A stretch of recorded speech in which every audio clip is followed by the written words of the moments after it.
Think way, way back to 2023. I know, it was a million years ago, but that's when Nevada became the first state to ban non-functional turf. And the deadline for businesses, HOAs, and government properties to convert ornamental grass is actually coming up in 2026. So today on CityCast Las Vegas, we're bringing back a conversation I had with J.C. Davis from the Southern Nevada Water Authority about what non-functional turf even is, why you got to get rid of it, and why procrastinating could cost you. It's Tuesday, October 28th. I'm David Figler, and here's what Las Vegas is talking about.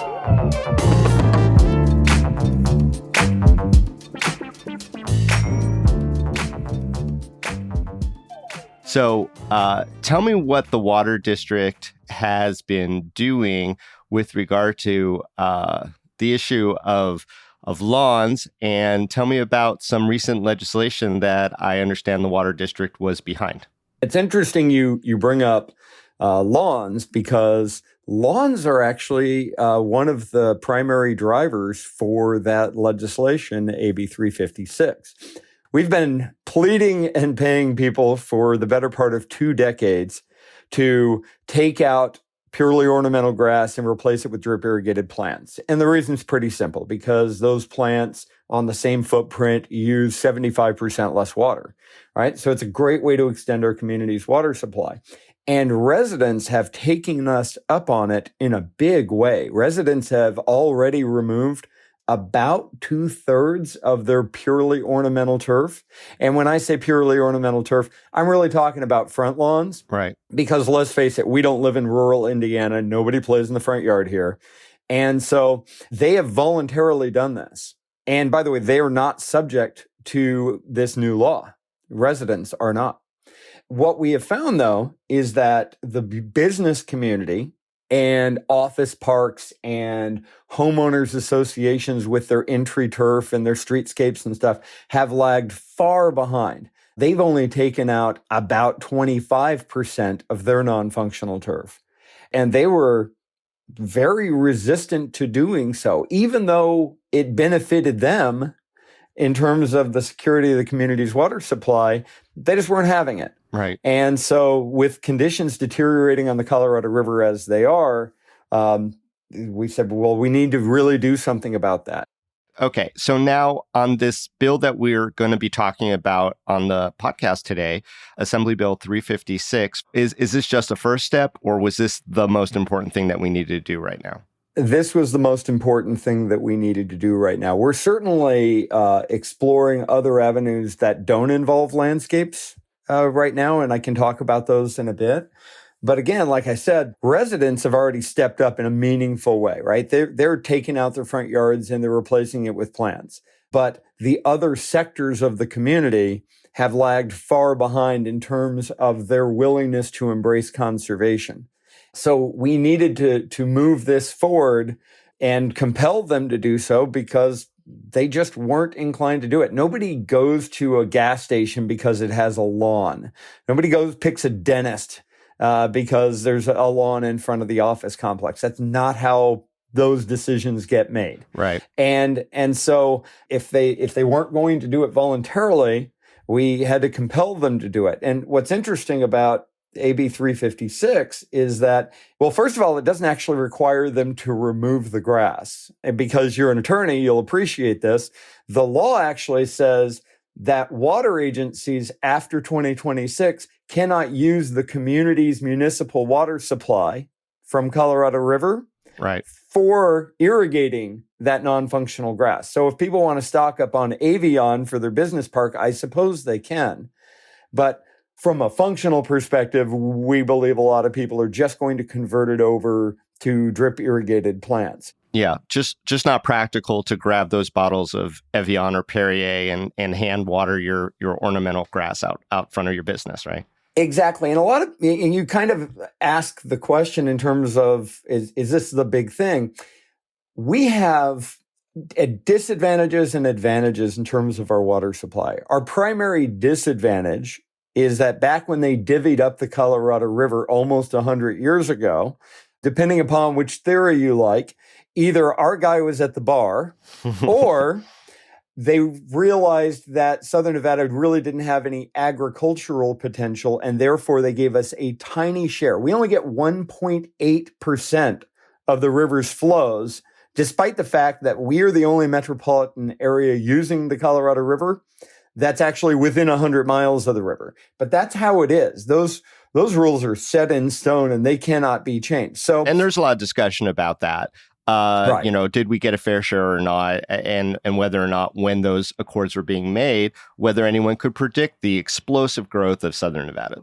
Why do you think that some Las Vegans are going to resist and they're going to hold on to this concept of, I think we call it non-functional grass, but is that synonymous with like just ornamental that doesn't have any real purpose other than looking pretty? Yes. I mean, the way we view non-functional grass, and there's a whole set of definitions that an advisory committee developed for that, but does it pass the swing set test? Right? If you wouldn't put a swing set on it, it's probably not functional. Or put another way, the lawnmower test. If the only person who ever walks on that grass is pushing a mower, right, because they work for the landscaping crew, really not a good use of grass. So things like parks and school play areas and athletic fields, those are fine because they actually provide value to people. They provide recreational value. But grass just for driving by because it looks pretty, it's much better to replace those with drip irrigated plants that use a quarter of the water. And that's really the focus. But if I can, really quick, we definitely got the short end of the stick when it came to the Colorado River allocation. Agreed. But our one advantage is that we capture and recover almost 100% of all indoor water. So if you think about Southern Nevada, there's the only even comparable city on the planet is Singapore, is that we are a perpetual motion machine for water, but only for that water that's used indoors and can be captured and recovered. So what are our major uses that can't be recovered? Number one with a bullet is landscaping, with the majority of that being turf. Right. Because it takes 73 gallons of water a square foot to keep turf alive for a year here. And that's almost a 10-foot column of water just to keep that turf alive for a year. Whereas it takes a quarter of that, about 17 gallons, to keep a plant alive. And it's simply because the irrigation style, right? If you've got plants, you're dropping the water literally a drop at a time right at the root base. If you are doing spray irrigation, which you pretty much have to do for grass, you're basically throwing water into the air and hoping for the best. And in one of the most arid, windiest environments in the country, it's not a great bet, as it were.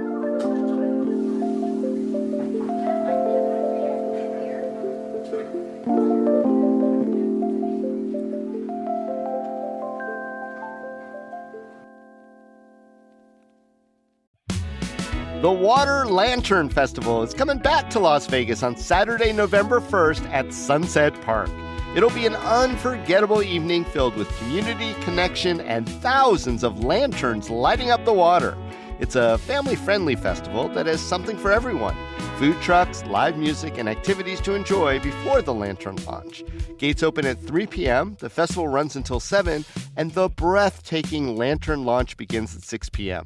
You should head on over to their website and check out some photos from prior events. They really are stunning. And each ticket comes with your very own lantern kit and marker so you can create a personal design, whether it's a message of hope, love, or remembrance, and then watch it float across the water alongside thousands of others. So don't wait. This event often sells out. Get your tickets now at waterlanternfestival.com. That's waterlanternfestival.com.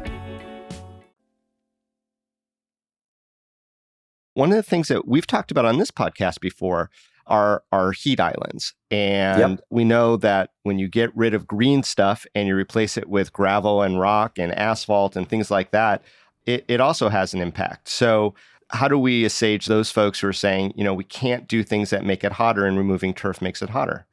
Well, the first thing I would tell them is that I understand why they believe it, but it's not true. And it's not true because shade is much better at preventing heat buildup than evapotranspiration off of grass.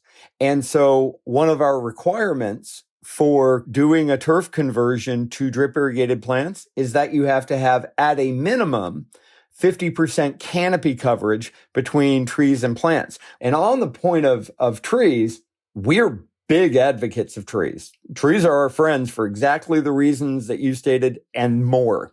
And so we have worked very hard with professional arborists and with the Department of Forestry and others to develop tools for HOAs and professional landscapers and those to try to preserve tree health during these transitions. We don't want the trees to suffer. But you have to understand that if you've got a tree and it grew up in the middle of grass in a business park, right? Irrigation systems for grass are only designed to penetrate about 3 inches into the soil. That's the whole point. Right. Because the roots are so shallow. That is the equivalent of raising your kid on a diet of pixie sticks and Lucky Charms and then wondering why you won't eat real food. So come on, I turned out okay on that exact diet. Well, we'll see. Yeah, I mean, that jury is out too. But anyway, please continue.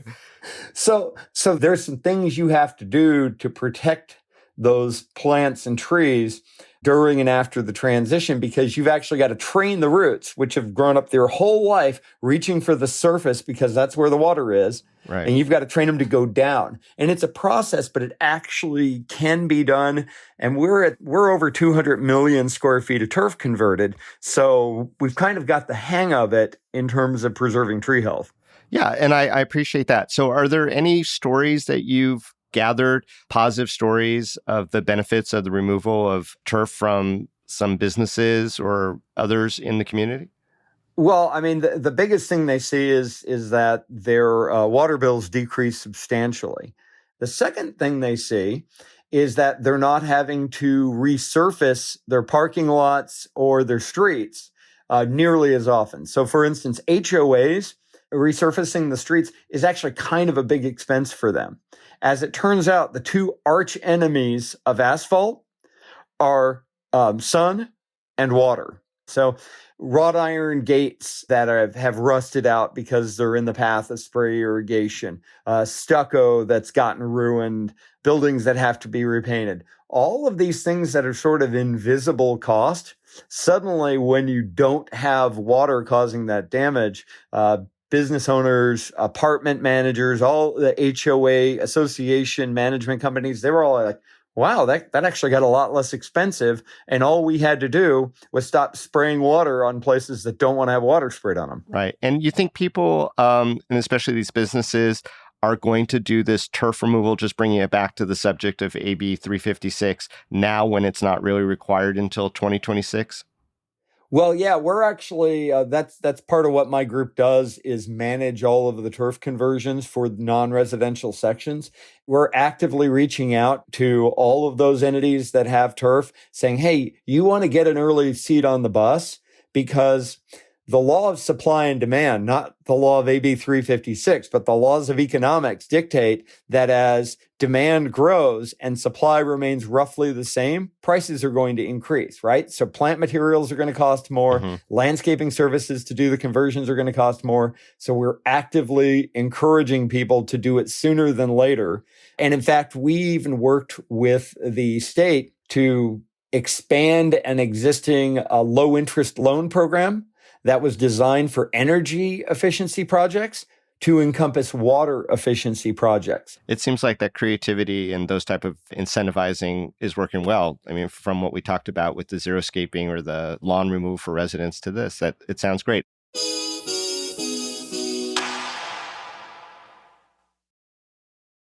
So, JC, it's 2026. You know, watering the ornamental grass is now behind us because of this law. What does the community look like then? I mean, how much will this bill impact the water crisis that everyone seems to be very concerned about? Well, there's a water crisis on two scales. And on the local scale, in terms of helping us weather whatever cuts that we're going to face because of the crisis in Lake Mead, it'll help a lot. Because remember, our only consumptive uses, the only thing that counts against our allocation is basically landscape irrigation, evaporative cooling. There's some septic systems in there in some of the older homes, and then any export products like, bottling operations that send their water out of market. They're basically exporting our allocation to someplace else, right? So those are, we really have an opportunity to make a meaningful difference in terms of where our allocation is. Now, that's the good news. The bad news is that when you look at the impact of our efforts and our savings on the elevation of Lake Mead, it's so small that it's inconsequential. Yeah. Because we're a tiny user. We only get 1.8% of the river, and we don't even use all of that. Yeah. So the other people, the other communities that benefit off of the Colorado River source have to be doing these things too. And from what I understand, the lessons of Southern Nevada are now being extolled all over the place. That, we're kind of showing people how we do it here. Who would have thunk that Las Vegas would have been a model for something good like this, right? It's interesting because, I've been with the agency about 25 years. And when I came on board, we were sort of the poster child for water waste, right? It was Las Vegas, anything goes, and no real rules applied. And then, in 2003, following the first 2 years of drought, we enacted some of these measures. We have transformed into one of the most water efficient communities in the world. I regularly get calls from my colleagues. I was on the phone yesterday with Phoenix. I was on the phone last week with Sydney, Australia. I mean, people call us and go, "Hey, how'd you do that?" And the reality is, if you can get people to take these small but meaningful measures that don't really impact their quality of life. I mean, even if you look at the aesthetic value of grass, right? Because I was making a homeowners association presentation last night. And they were like, "Well, we like the grass. It's really pretty when we drive by it." And I said, and I get that. And nobody wants to change. The only people who like change are wet babies. I understand. But you did, in fact, move to the driest metropolitan community in the United States and one of the driest communities in the world. And so sometimes the bill comes due. And when it does, you have to make smallish sacrifices. And I consider taking the thing you drive by and converting it from grass to some attractive drip irrigated plants to be a small sacrifice. That's not really a quality of life issue. You're driving by, you're looking out your side window or your windshield. It's still green, it's still pretty, it just uses a quarter of the water. I don't think that's a lot to ask considering the severity of this situation. Yeah, I mean, changing minds and hearts when it comes to aesthetic is always hard. And of course, again, you're never going to convince my puppy when it goes to the gas station that rocks are better than grass. But I will have a talk to him. It's funny that you bring that up. That is actually the single greatest concern that I get expressed, as I call it, fear of the defecation strike. That my dog can only go on grass. Well, Let's tell you what. I'm a dog owner. My wife may be the world's biggest dog lover. And as it turns out, if there is no grass present, when nature calls, that dog's going to answer, whether it is on rock, on the street, wherever it is. That's where that's going to happen. And so it's actually a pretty easy adjustment for our canine friends to make. Fantastic. Anything else, JC, you want the community to know about AB 356? I guess the last thing I would say on that subject is that a few people have said, well, this is really harsh. This is pretty severe that you're making us do this. And at first I thought, well, it's necessary, but maybe it's rough. But then California came out in May and said, oh, by the way, that non-functional turf, the way that the Water Authority describes it in Nevada, California is in a water emergency. LA County, you can stop watering your non-functional turf right now. No incentive, no grace period, no nothing. Just do it now. And so relative to how they handled that situation, I think we're being relatively gentle. Yeah, Las Vegas hospitality wins again. JC Davis, absolute pleasure talking all things watering and lawns with you today. And, as the Water Authority does some other measures and we want to get the word out, we'll look forward to having you back on CityCast Las Vegas. Thank you very much. Happy to be here.